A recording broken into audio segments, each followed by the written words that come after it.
Hello hi, welcome to SAP tutorial. ఈ సెషన్లో మనం ఎస్ఏపి అంటే ఏంటో తెలుసుకుందాం. ఎస్ఏపి అంటే సిస్టమ్స్, అప్లికేషన్స్ అండ్ ప్రోడక్ట్స్. దీన్ని డేటా ప్రాసెసింగ్లో వాడతాం. యాక్చువల్గా ఎస్ఏపి అనేది 1972లో ఐబిఎంలో 5 ఎంప్లాయీస్ కలిసి ఎస్ఏపి అనే ఈఆర్పిని డెవలప్ చేసినారు.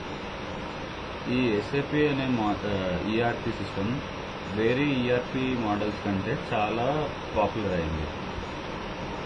మనం ఫస్ట్ ఎస్ఏపి ఈఆర్పితో తెలుసుకునే ముందు అసలు ఈఆర్పి అంటే ఏంటో తెలుసుకున్నాం. ఈఆర్పి అంటే enterprise resource planning.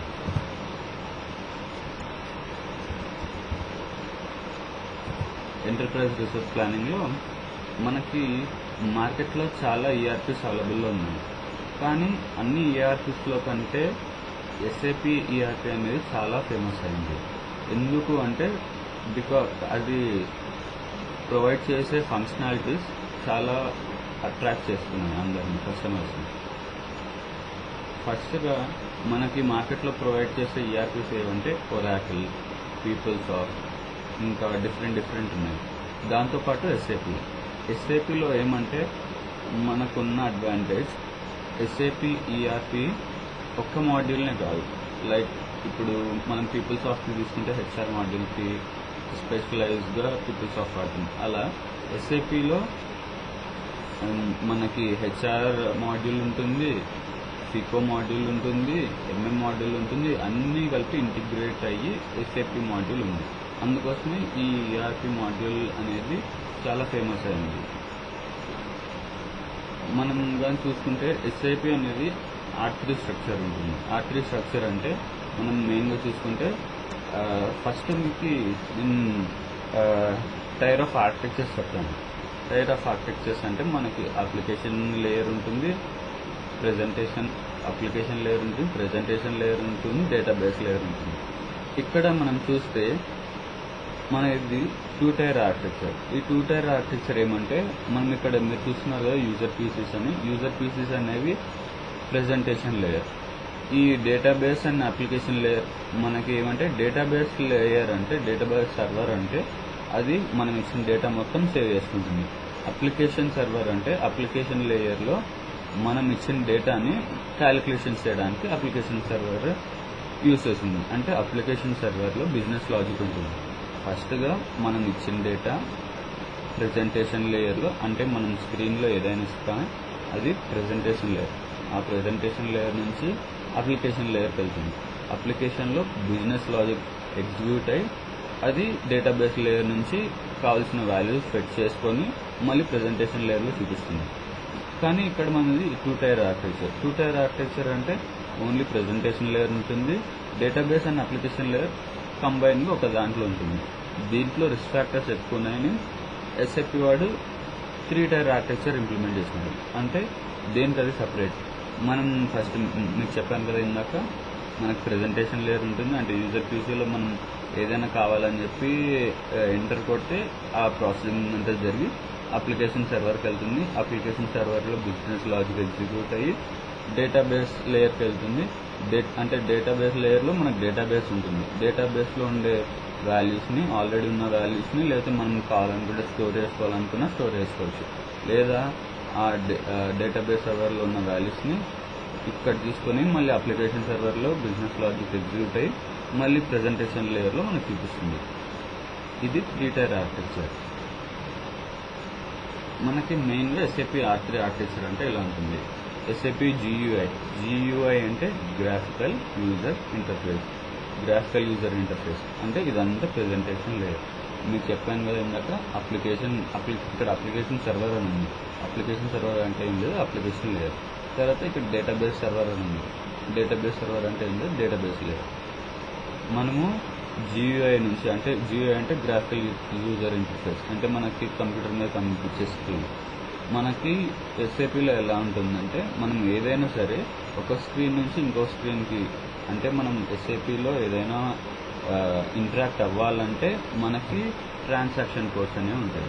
Transaction codes అంటే మనం ఒక స్క్రీన్ నుంచి ఇంకో స్క్రీన్కి వెళ్ళడానికి మనం యూస్ చేసే ట్రాన్సాక్షన్ కోడ్స్. ముందు మనం డేటాను సెట్ చేసుకోవడానికి మనం SAP GUI నుంచి మనం అప్లికేషన్ లేయర్తో ఇంటరాక్ట్ అవుతాం. అప్లికేషన్ లేయర్లో ఇంకా ఏమేమి ఉంటుందంటే డిస్పాచర్ అనేది ఉంటుంది. డిస్పాచర్ అంటే మనకి ఏది ఎలా మొత్తం క్యాష్ లాగా, తర్వాత అది రిక్వెస్ట్ క్యూలోకి వెళ్తుంది. ఇదంతా SAP బఫర్. తర్వాత ఇది డేటాబేస్ సర్వర్కి వస్తాం. అంటే డేటాబేస్లో ఏమేమి వాల్యూస్ ఉన్నాయి, డేటాబేస్లో కావాలనుకుంటే మనం స్టోర్ చేసుకోవచ్చు, లేకపోతే దీంట్లో ఆల్రెడీ ఉన్న వాల్యూస్ని మనం తీసుకొని బిజినెస్ లాజిక్ అప్లై చేసి దాన్ని మనకి SAP GUI అంటే కస్టమర్ ఆర్ యూజర్కి చూపించడానికి మనం ఇలా చేస్తాం. అది 3-tier ఆర్కిటెక్చర్. మనకి SAPలో వర్క్ ప్రాసెసెస్ అనేవి డిఫరెంట్ టైప్స్ ఉంటాయి. 5 టైప్స్ ఉంటాయి. ఒకటి డైలాగ్ వర్క్ ప్రాసెస్, ఒకటి బ్యాక్గ్రౌండ్ వర్క్ ప్రాసెస్, ఒకటి అప్డేట్ వర్క్ ప్రాసెస్, ఒకటి NQ, ఒకటి స్కూల్. దీని గురించి మనం బ్రీఫ్గా మళ్ళీ తర్వాత చెప్తున్నాం. తర్వాత ఇక్కడ SAP వర్సెస్ మైక్రోసాఫ్ట్. ఇది ఏం లేదు, మనము ఇక్కడ మీరు చూస్తున్నారు కదా కంప్యూటర్ ఐకాన్స్ కనిపిస్తున్నాయి. ఇక్కడ నుంచి మనం మన డేటాని సేవ్ చేయాలనుకుంటాం. ఎక్కడ సేవ్ చేయాలనుకుంటాం? క్లౌడ్లో, లేకపోతే వేరే ఎక్కడో రిమోట్ ఏరియాలో ఉండే డేటాబేస్లో మనం సేవ్ చేయాలనుకుంటాం. ఎందుకంటే మన సిస్టంలో మనం సేవ్ చేయాలనుకుంటాం. ఎందుకు మనకి మెమరీ కాంప్లెక్సిటీస్ వస్తుంటాయి. అందుకోసమే మనం ఎక్కడో ఉండే దాంట్లో సేవ్ చేయాలనుకుంటాం. మనం ఇక్కడ మీరు చూస్తున్నారు, ఇక్కడ GA అని ఉంది, అంటే ఇది ఒక కంట్రీ. ఇక్కడ MO ఉంది, అంటే ముసోరి, అది ఇంకో కంట్రీ. మనం ఒక కంట్రీ దగ్గర ఒక దాంతో ఇక్కడ ఇంటరాక్ట్ అవుతాం, మరి ఇది ఇంకో దాంతో ఇంటరాక్ట్ అవుతుంది. అంటే ఇది వేరే ఏరియాలో ఉండే డేటాబేస్తో మన డేటాను మొత్తం స్టోర్ చేస్తుంది. మీకు ఇంకా డీటెయిల్గా ముందు ఫర్దర్గా చెప్తాను, చూడండి. ఇక్కడ మనం మన డేటాని మన పీసీలో ఏం స్టోర్ చేసుకోవట్లేదు, ఎక్కడో రిమోట్ ఏరియాలో ఉండే డేటాబేస్లో మనం స్టోర్ చేసుకుంటున్నాం.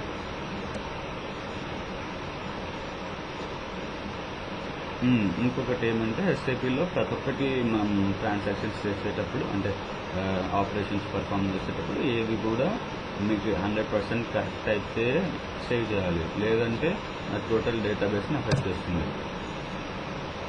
మనకి GUIలో, అంటే SAP GUI అంటే ఏం లేదంటే గ్రాఫికల్ యూజర్ ఇంటర్ఫేస్. దీంట్లో మనకి ఇంటర్నెట్ కనెక్షన్ ఉంటే మనం డేటాబేస్తో కమ్యూనికేట్ అవ్వచ్చు. మనకి ముందు మనం SAP అనే సాఫ్ట్వేర్ ఇన్స్టాల్ చేసుకోవాలి. మనం SAP వాడాలనుకుంటే ముందు ఫస్ట్ టైం అయితే మనం ఇన్స్టాల్ చేసుకొని, అది బేసిస్ టీమ్ అని ఉంటారు. బేసిస్ టీమ్ అనేవాళ్ళు మొత్తం చూసుకుంటారు. అబాప్ టీమ్ అనేవాళ్ళు మొత్తం SAPలో ఉండే కోడ్ని రాయడానికి అబాప్ టీమ్ వాళ్ళు ఉంటారు. ఇంకా మనకి డిఫరెంట్ మాడ్యూల్స్ ఉంటాయి. SAP FICO ఉంటుంది, అంటే ఫినాన్షియల్ అండ్ కంట్రోలింగ్. తర్వాత SD అని ఉంటుంది, అంటే సేల్స్ అండ్ డిస్ట్రిబ్యూషన్. HR ఉంటుంది, హ్యూమన్ రిసోర్సెస్. ఇలా చాలా చాలా ఉంటాయి. ఇక్కడ చూస్తే ఇంకా మనకి ఇదంతా బేసిస్ టీమ్కి రిలేటెడ్. ముందు మనం ఏ సర్వర్ నేమ్ ఇస్తున్నాం, ఆ సర్వర్కి ఏదో ఒక నేమ్ ఇవ్వాలి. తర్వాత అప్లికేషన్ సర్వర్, తర్వాత ఇవన్నీ బేసిస్ టీమ్కి రిలేటెడ్. మనం ఏ సిస్టమ్ వాడుతున్నాం, R3 సిస్టమ్ వాడుతున్నాం, అంటే 3-tier ఆర్కిటెక్చర్. మీరు అక్కడ చూడగలరు R3 ఆర్ R2 ఉంది. R3ని సెలెక్ట్ చేసుకోవాలి, ఎందుకంటే మనం 3-tier ఆర్కిటెక్చర్. 3-tier ఆర్కిటెక్చర్ అంటే presentation layer different, application layer different, database layer different. మనం ముందు లాగిన్ అయిపోతుంది. మామూలుగా బేసిస్ టీమ్ వాళ్ళకైతే ఇవన్నీ తెలుస్తూ ఉంటాయి. అబాప్ ఆర్ ఫంక్షనల్ అంటే అదే చెప్పండి కదా ఇందాక, SD or FICO or MM వాళ్ళకైతే డైరెక్ట్గా లాగిన్ అయిపోతారు. లాగిన్ వచ్చేసి ఇక్కడ క్లయింట్స్ అని ఉంటుంది. క్లయింట్ అంటే క్లయింట్ నెంబర్ మనకి 00 నుంచి 999 దాకా ఉంటుంది. దాంట్లో క్లయింట్ నెంబర్ ఏదైనా క్లయింట్ స్పెసిఫిక్గా ఏదో ఒకటి ఇచ్చుకోవచ్చు. ఇంకా మీరు ఇక్కడ చూస్తున్నారు user name password. User name password అనేవి చాలా యూనిక్గా ఉంటాయి. ఇది చాలా సెక్యూరిటీ ప్రొవైడ్ చేస్తుంది. మనం ఫస్ట్ టైం యూజ్ చేస్తున్నాం కాబట్టి కొత్త పాస్వర్డ్ అడుగుతుంది, దాన్ని రిపీట్ చేసి ఇది చేయాలి. తర్వాత మనం ఇప్పుడు SAP సిస్టంలోకి లాగిన్ అయిపోయింది. SAP సిస్టంలో మనకి మాస్టర్ డేటా ఎంట్రీ ఉంటుంది, ట్రాన్సాక్షన్ డేటా ఎంట్రీ ఉంటుంది. మాస్టర్ డేటా ఎంట్రీ అంటే మనకి అది ఎప్పటికీ స్టేబుల్, అంటే ఎప్పటికీ స్టాండర్డ్గా ఉండేదాన్ని మాస్టర్ డేటా అంటారు. అంటే లైక్ కంపెనీలో ఉండే ఎప్పటికీ ఫిక్స్డ్గా ఉండే ఫిక్స్డ్ అసెట్స్ అలా ఉండేటివి, అంటే మెటీరియల్స్, కంపెనీలో ఉండే మెటీరియల్స్ కానీ, కస్టమర్స్ కానీ, వెండర్స్ కానీ, అవన్నీ మనం ఫ్రీక్వెంట్గా యూస్ చేయము. ఫ్రీక్వెంట్గా యూస్ చేసేదాన్ని ట్రాన్సాక్షన్ డేటా అంటారు. పర్మనెంట్గా ఉండేదాన్ని మాస్టర్ డేటా అంటారు. మాస్టర్ డేటా చాలా రేర్గా యూస్ చేస్తాం, అది ఉంటుంది కానీ మనం రేర్గా యూస్ చేస్తాం. ట్రాన్సాక్షన్ డేటా అంటే అది టెంపరీ డేటా. మనం ఎక్కువగా ట్రాన్సాక్షన్స్ అంటే డే టు డే మనం డైలీ వాడేది ట్రాన్సాక్షన్ డేటా, రేర్గా వాడేది మాస్టర్ డేటా. ట్రాన్సాక్షన్ డేటా మనం ట్రాన్సాక్షన్ డేటా అంటే మనం ఏదైనా సరే ఎస్ఏపీలో ఒక ప్రోగ్రామ్ నుంచి ఇంకో ప్రోగ్రామ్కి కమ్యూనికేట్ అవ్వాలన్నా, ఒక స్క్రీన్ నుంచి ఇంకో స్క్రీన్కి కమ్యూనికేట్ అవ్వాలన్నా మనకు ట్రాన్సాక్షన్స్ అని ఉంటాయి. ఆ ట్రాన్సాక్షన్ కోడ్స్ అంటే టీ కోడ్స్ అని ఉంటుంది. ఆ టీ కోడ్స్తో మనకు అన్ని టీ కోడ్స్ తెలిసి ఉండాలి. ఆ టీ కోడ్స్ తెలిస్తేనే మనకి ఎస్ఏపీలో ఒక స్క్రీన్ నుంచి ఇంకో స్క్రీన్కి నావిగేట్ అవ్వగలము. మనం ఇంతదాకా ఎస్ఏపీ ఓవర్వ్యూ ఏదో తెలుసుకున్నాం. ఇప్పుడు నేను ఫర్దర్గా నెక్స్ట్ వీడియోలో ఎస్ఏపీ అబ్యాక్ గురించి చెప్తాను. Thank you.